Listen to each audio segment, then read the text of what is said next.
స్వాగతం. సికింద్రాబాద్ లో దానం నాగేందర్ నామినేషన్ కార్యక్రమానికి ముఖ్య అతిథిగా పాల్గొన్న సీఎం రేవంత్ రెడ్డి. సికింద్రాబాద్ లో దానం నాగేందర్ నామినేషన్ కార్యక్రమానికి ముఖ్య అతిథిగా విచ్చేసిన సీఎం రేవంత్ రెడ్డి దానం నాగేందర్ ను 1,00,000 మెజారిటీతో గెలిపించాలని సికింద్రాబాద్ కాన్స్టిట్యుయెన్సీ ప్రజలకు తెలియజేశారు.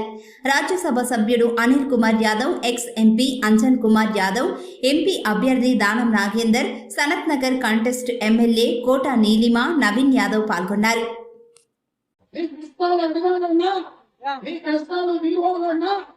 మీకు మీ ఇంటికి 200 యూనిట్లు ఉచిత కరెంటు ఇవ్వాలన్నా, 500 రూపాయలు ఇవ్వాలన్నా, ఇందిరమ్మ ఇల్లు లేదు పేదలకు రావాలన్నా, ఆర్టీసీ బస్సుల్లో మా ఆడబిడ్డలు ఉచితంగా హైదరాబాదే కాదు తెలంగాణ రాష్ట్ర నలుమూలల అమ్మకానికి పోయినా, అక్కడికి పోయినా,